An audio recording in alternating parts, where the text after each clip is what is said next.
Good morning. Whether you are here in the sanctuary or watching from home this morning, we welcome you to the Unitarian Universalist Church of the Desert. I'm Mel Wilkinson, your worship associate for this morning.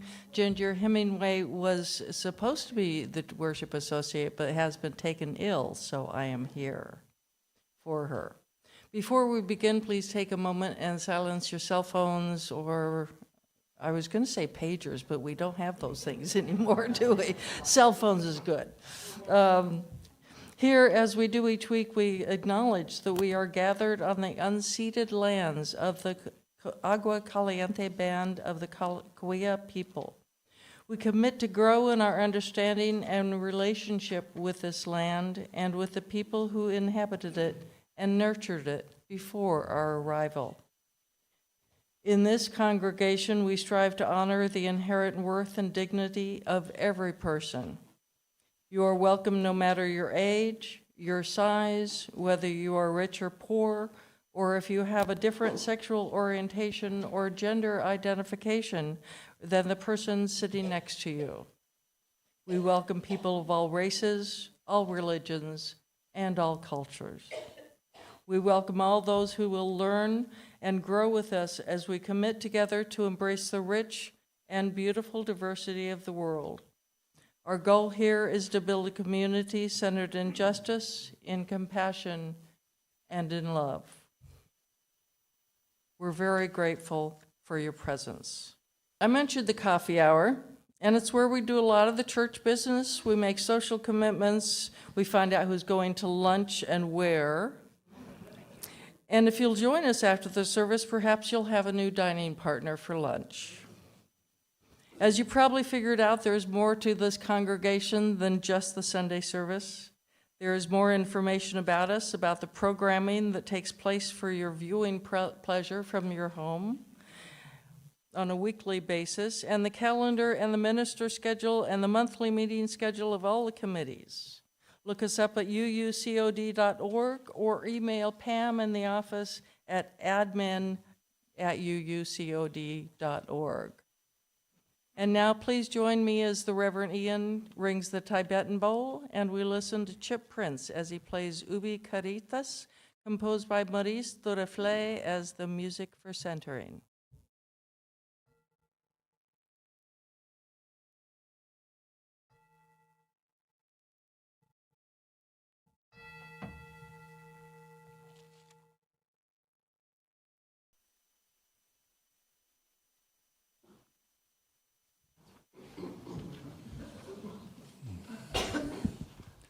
Good morning, friends. I am the Reverend Ian Riddell. I have the joy and the honor of serving this congregation as its minister, and I welcome you here on this beautiful, crisp, sunny morning. You're going to help me, I hope, with our call to worship this morning. When I indicate to you, I'd love for you all to say together, "You are beloved and you are welcome here." Could we practice that? You are beloved and you are welcome here. Whether tears have fallen from your eyes this past week or gleeful laughter has spilled out of your smiling mouth, you are beloved and you are welcome here. Whether you are feeling brave or brokenhearted, defiant or defeated, fearsome or fearful, you are beloved and you are welcome here. Whether you have untold stories buried deep inside or stories that have been forced beyond the edge of comfort, you are beloved and you are welcome here. Whether you have made promises, broken promises, or are renewing your promises, you are beloved and you are welcome here. Whatever is on your heart, however it is with your soul in this moment, you are beloved and you are welcome here. In this space of welcome and acceptance, commitment and recommitment, covenant and connection, let us worship together.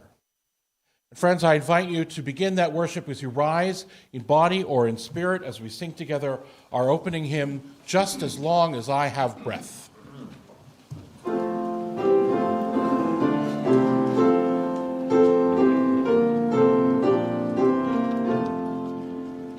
Just as long as I have breath,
For the chalice lighting this morning, please join me.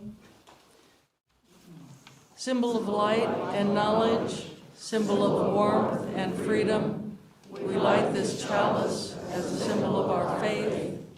We gather here together in the infinite possibilities of love. This morning I've asked Wendy Wright to join me in the BioPOC candle lighting.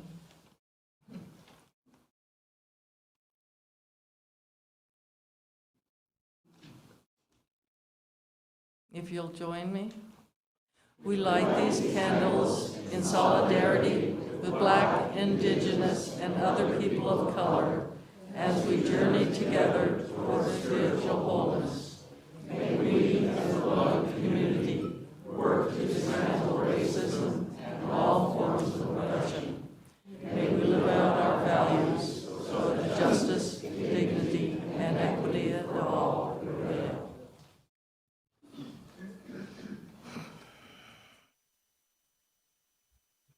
A Common Question from Love at the Center, Unitarian Universalist Theologies by Reverend Sophia Betancourt. A common question that UUs often face is how can we be a religion if we do not lay claim to one clearly delineated theological truth? The answer is love. Our inherited theological tradition places its faith in love. Given everything our world faces today, having faith in love is no small thing. The love that lives at the center of this faith is very simply the love that abides, as Reverend Barbara Hamilton Holloway often tells us. It is a love that expects nothing less of us than the rebuilding of the struggling world. Sometimes what we know of love and justice pushes us in ways we never expected. And sometimes the need to bear such love into the world is heartbreakingly large. It is in those moments that we need one another, and most need beloved community. We need reminding and solidarity, connection and care.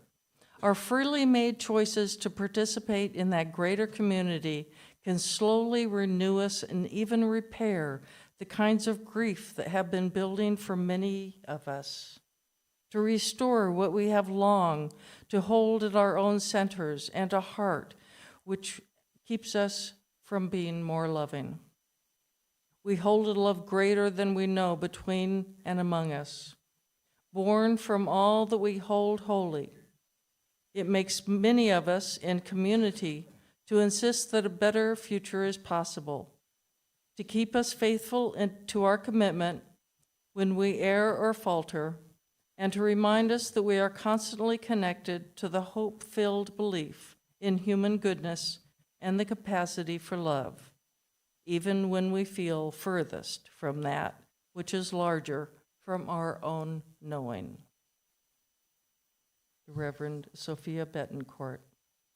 And so we pause now for a moment in quiet reflection, gratitude for that love which holds us, which inspires us, which challenges us, which reminds us that we too are holy creatures of this universe.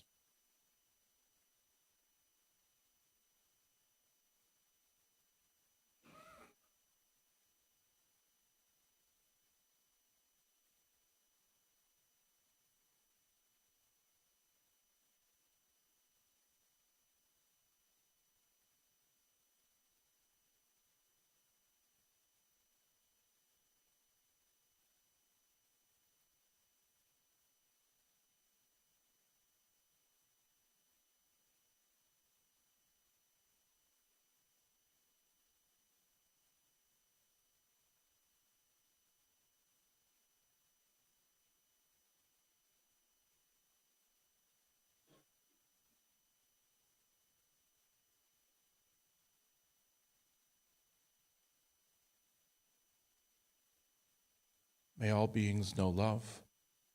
May all beings know an end to suffering. May all beings know peace. Friends, will you join your voices together as we sing our songs for meditation, Spirit of Life, fuente de amor.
In November of 2016, the author Ursula Le Guin posted these words on her blog.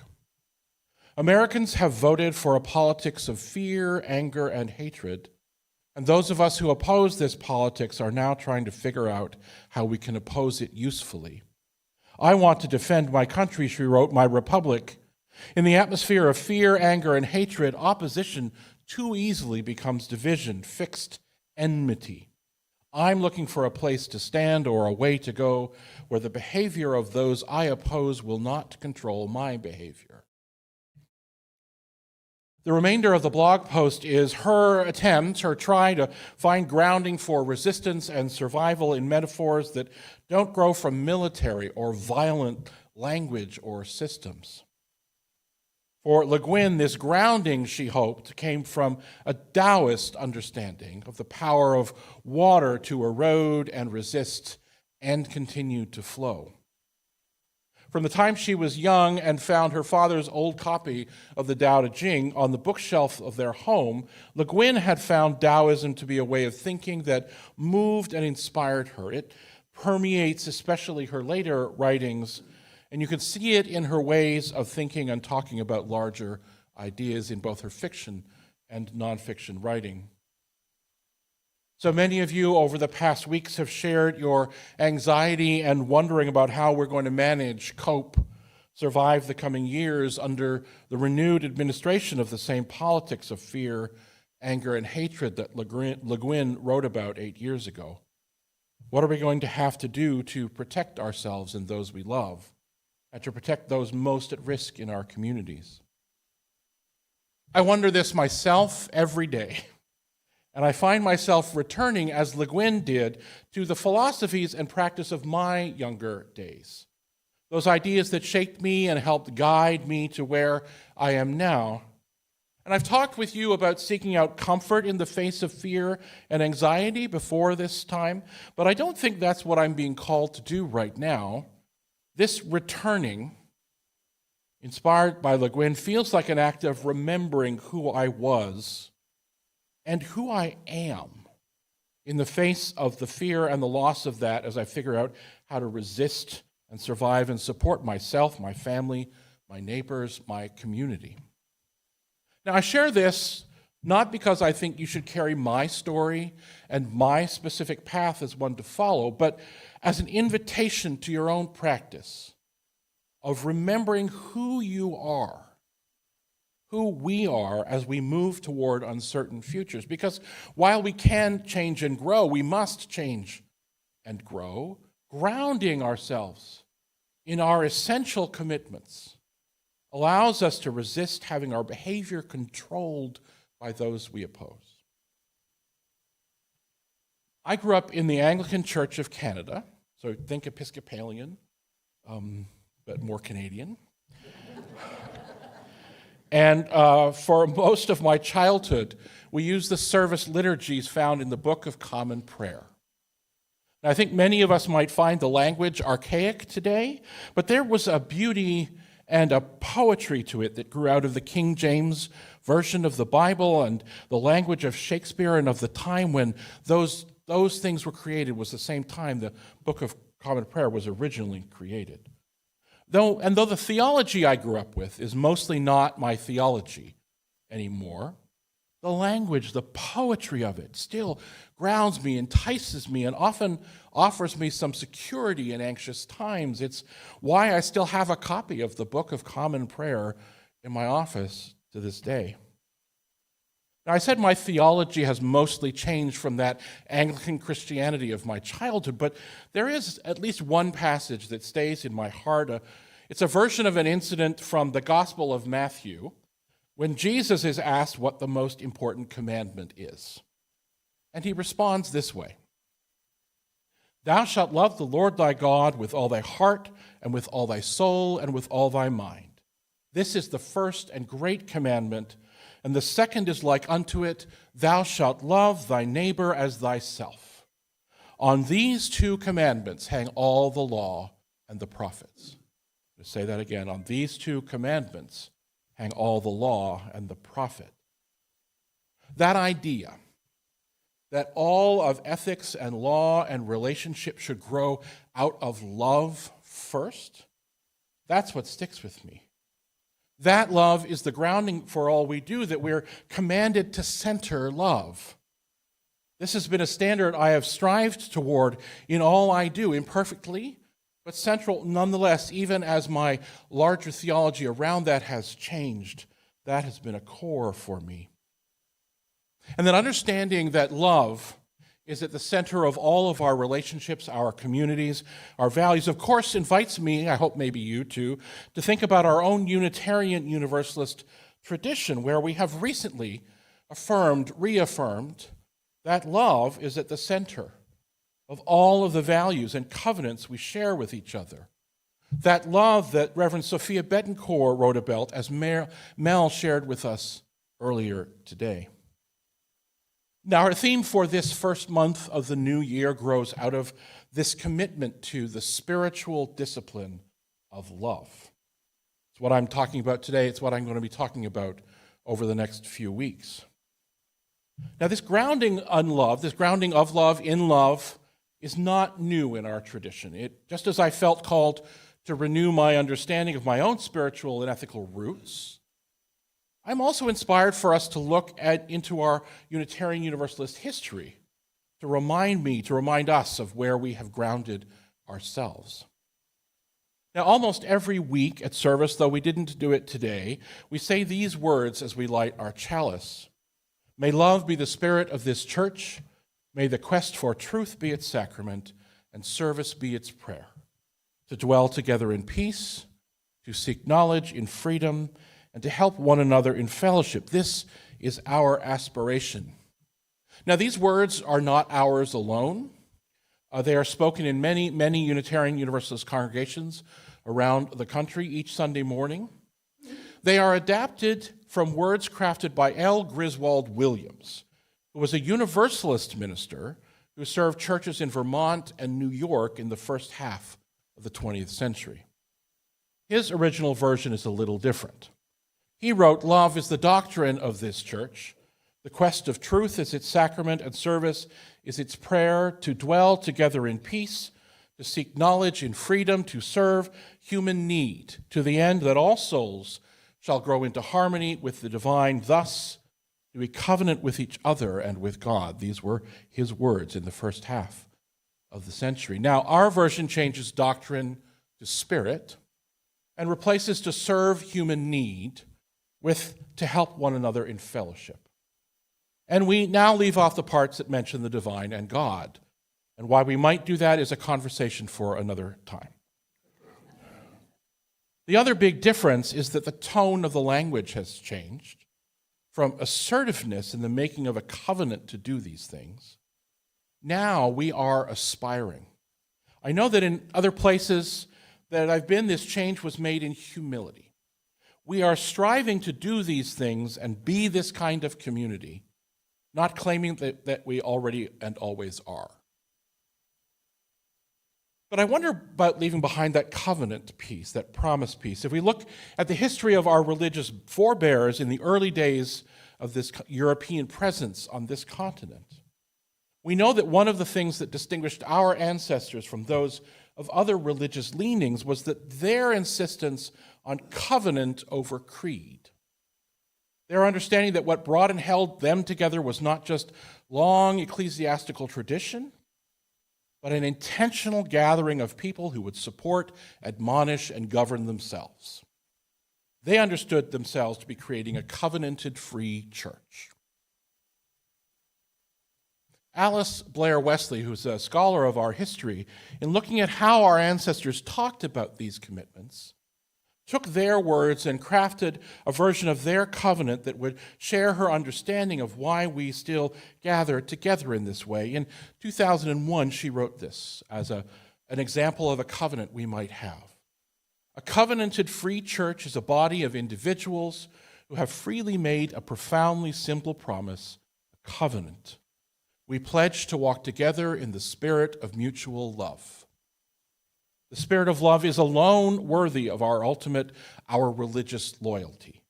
So we shall meet often to take counsel concerning the ways of love, and we will yield religious authority solely to our own understanding of what these ways are, as best we can figure them out or learn them or remember them together. We pledge to journey together in the spirit of mutual love. Love is the spirit, the doctrine of our religious community, because love is the only thing, she writes, that is worthy of our ultimate commitment and loyalty. But what is this love that we are aspiring or promising to let guide or inspire us? Does it look like the romantic love of pop songs? Or is it something deeper, more than a feeling? Bell Hooks, as I think I've shared with you before, believes that all love grows from the same intention, the choice to nurture one's own or another's spiritual growth. You may remember me holding up this definition in the past. She sees this love revealed through acts of care, respect, knowing, and assuming responsibility. Genuine love, she writes, is the foundation of our engagement with ourselves, with family, with friends, with partners, with everyone we choose to love. So we can choose to build our communities around efficiency or profit, or around a specific outcome in the world, or to serve specific needs. Or we could choose to build a community around the idea that this is a community in service of a broader love that will enable its members, its own structures and ways of being, its purpose in the world to grow and deepen and change according to how the love at its core calls it. In her book, Emergent Strategies, Adrienne Marie Brown writes about thinking in new ways about how movements and activist organizations can be grounded not solely in anger and injustice, not solely in service of making specific changes in the world, but in deep relationship, in love. Organizations where love is not just a byproduct, a, quote, secondhand emotion, as Tina Turner once reminded us, but the thing which calls for our first loyalty. I'd say that we as religious communities might do the same. If organizations grounded themselves this way, Brown writes, we would organize with a perspective that there is wisdom and experience and amazing story in the communities we love. We would understand that the strength of our movement is the strength of our relationships.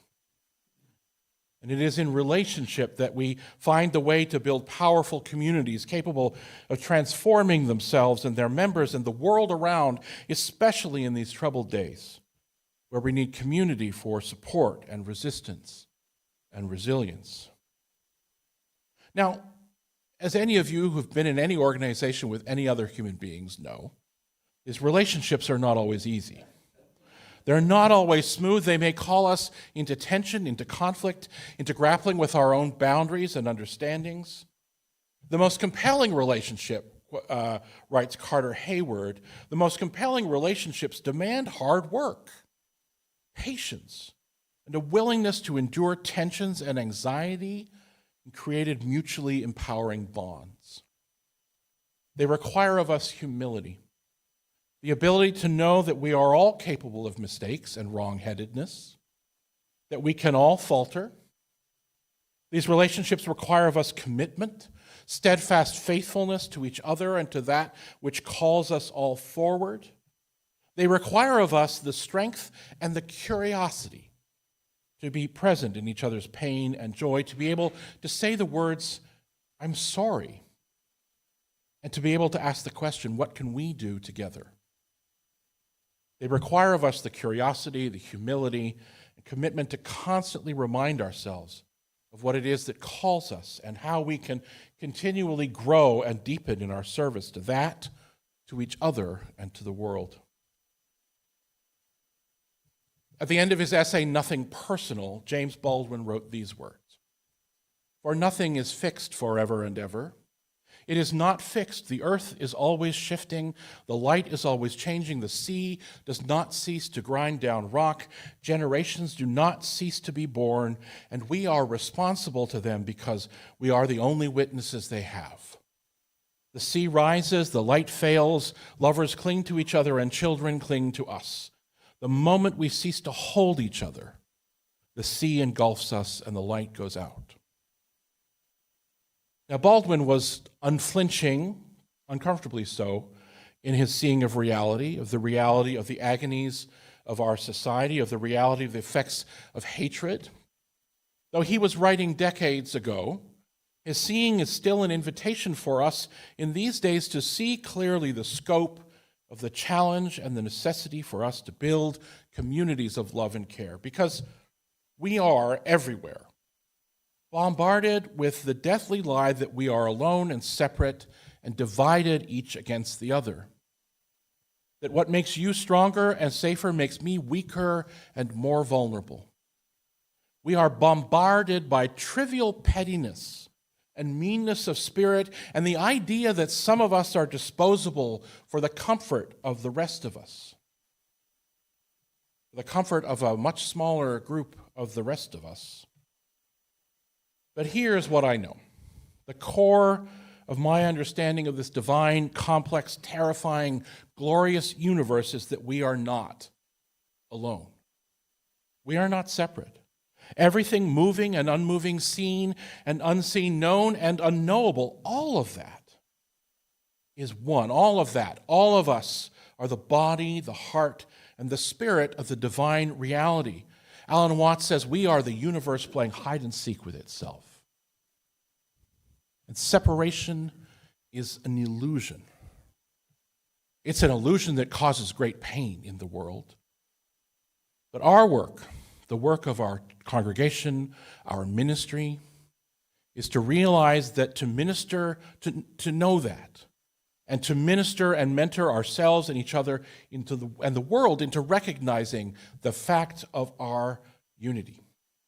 To come together, bringing all of the woundedness and hope that is ours individually and that we create together, and see each other face to face, hear each other's story, be present in the face of pain and joy, certainty and confusion, and come back again and again and again, always saying yes to love, as we sang earlier. In The Fire next time, reflecting on the power and virulence of racism in history, Baldwin called upon love. Love, he said, takes off the masks that we fear we cannot live without and know that we cannot live within. I use the word love here not merely in the personal sense, but as a state of being or a state of grace, not in the infantile American sense of being made happy, but in the tough and universal sense of quest and daring and growth. This is not just the love between individuals, but the love that is the call that brings us together in community, and the love that is the way we build and craft and live in that community, always saying yes to that love. And then, from the grounding and commitment of that yes, to be seekers and builders of justice, opening our eyes to the realities around us, and committing our hands to the work of co-creating the beloved community here and outside these walls. To be the eyes and hands and voices of love and kindness, sometimes gentle and nurturing, sometimes fierce and loud, but always constant and steadfast. And to be humble in our quest, knowing that we are never alone, and that our wholeness and holiness are interwoven with the wholeness and holiness of the love that enlivens all of creation. May we say yes to that love. May we be guided by that love. May it be so. Friends, will you rise in body or in spirit as we sing together our closing song, Love Will Guide Us.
And now for some congregational news. We have some folks who would like to speak with us.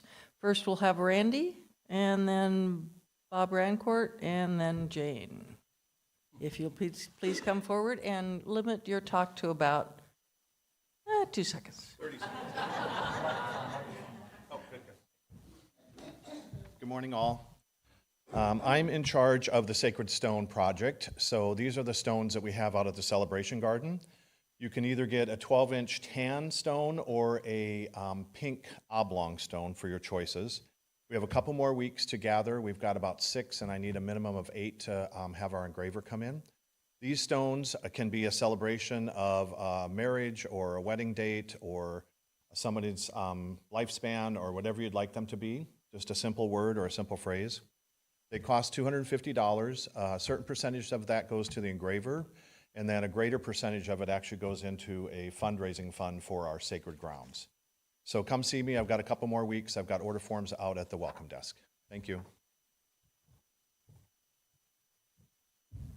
Good morning, everybody. Isn't Mel cute asking me to do 2 seconds? Come on, Mel. Look what's up on your overhead, and that's my part of my announcement this morning. You guys know what I'm talking about. It's the first ever UUCOD Bake-Off coming up in 2 weeks, and today is your last day to register. Today. I'm giving you till midnight tonight. So we have 21 entered registered UUCOD bakers right now, which I'm told is higher than the chili cook-off. So, wow. Apparently part of our love is baking. As you can see on the overhead, that is one of the items, well, not really, a little bit. This is the UUCOD President's Maple Spice Cake, and it's going to be done in cupcakes for the bake-off. So it's got a spice, like a good spice cake in there, and then Nutella, like a chocolate hazelnut filling, and then that's a maple-flavored buttercream frosting. And then those are real, I cooked the bacon strips and chopped them up and put them on top of the cake. Now, I know not everybody wants bacon, so what I'll do, that's why I'm going to put them in little cupcakes, and then put a little bit bacon on some of them, and then no bacon on the other. But if you're vegan or vegetarian or something else gluten-free, don't look for that on this item. But we will have some for you, okay? We're not forgetting you guys either. How about some vegetarian Punjabi naan? Okay, that's an Indian bread that is more like, might be savory. Maybe people consider it savory. How about an onion Swiss tart? There's I'm told there's a gluten-free chocolate almond torte, a vegan apple squared. The Punjabi bread is vegetarian, and buttermilk coffee cake. I don't want to give it all away, but I just want to tell you that we love baking. This thing is going to be fun. It's a chance to get together, meet some of our visitors, our new people, maybe buy them something, sit with a stranger. That's going to be the theme of that service, I think, that week. And also do good for our community, which that was the message of our service today. So it is my pleasure to serve as your president in this community. I have to tell you, look at this. Look at you today. The room is full. There's visitors. And the message was, amazing. So I'm full from coming here today. And I'm full, too, from being your president. So thank you very much. I mean, in a good way. That's in a good way. Not bad. Not bad. Who's up next?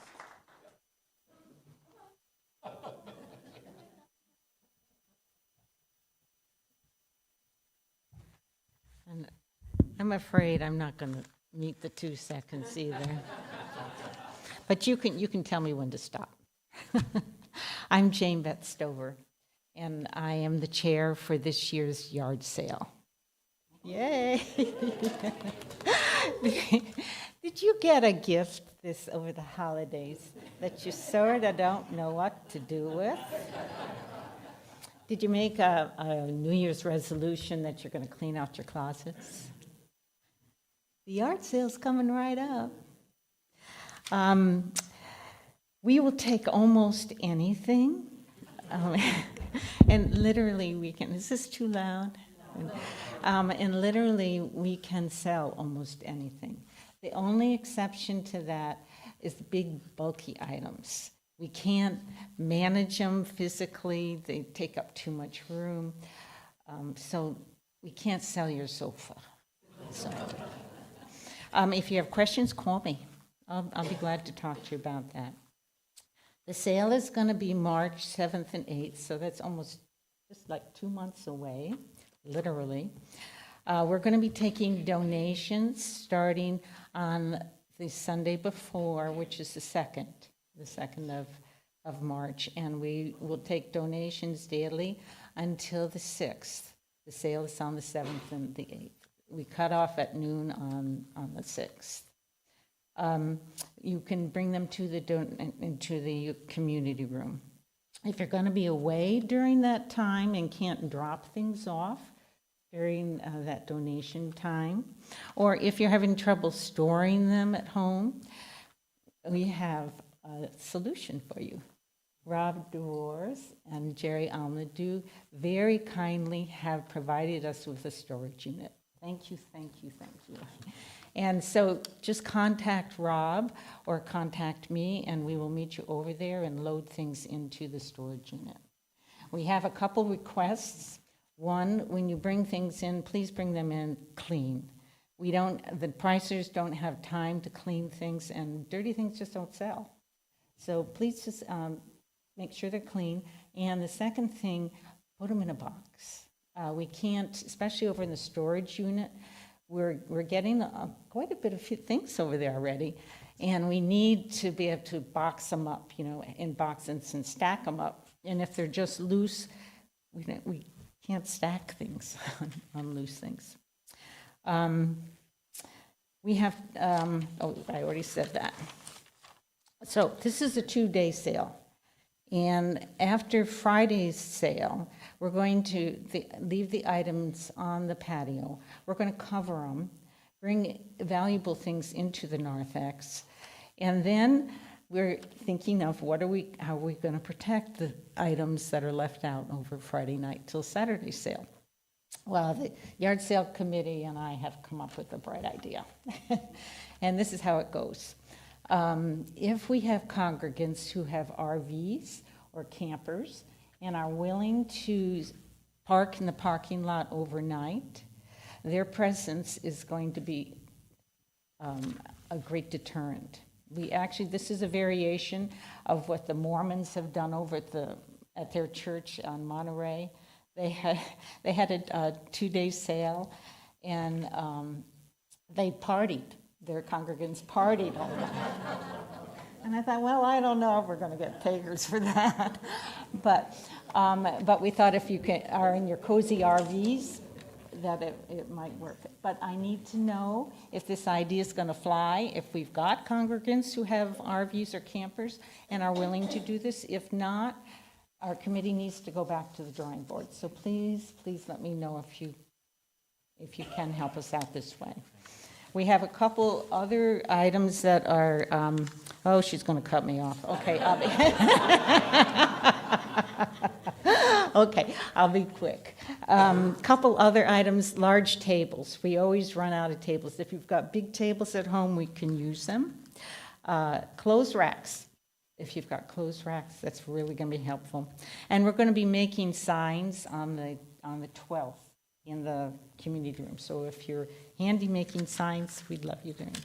And thank you in advance. I know this is going to be a success because we're such a generous, great church, and I love you all. Thank you.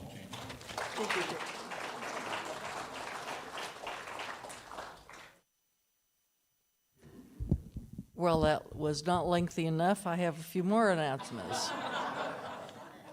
The Lunch Bunch is meeting on the 13th at noon at Mario's in Palm Desert.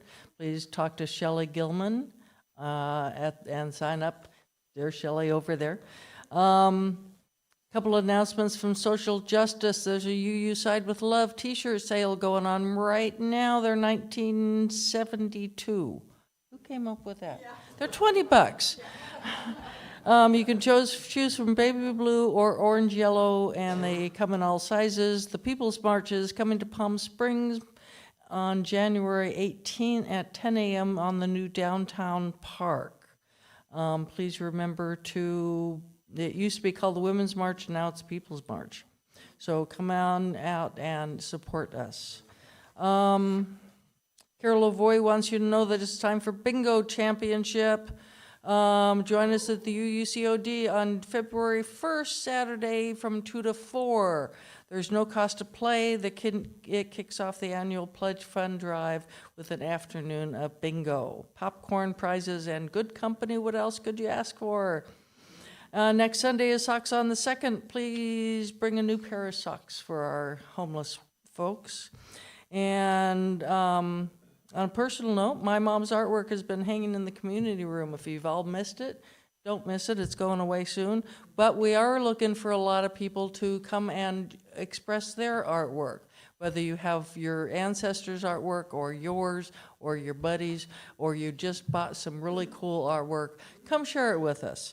Talk to Joni at that time. And finally, I would like to thank all of the AV team, the hospitality team, and all of the folks that put our services together. Thank you for letting me share, and we will close with the extinguishing of the chalice. If you'll join me, we extinguish this flame, but not the light of truth, the warmth of commitment, of our commitment. These we carry in our hearts until we are together again.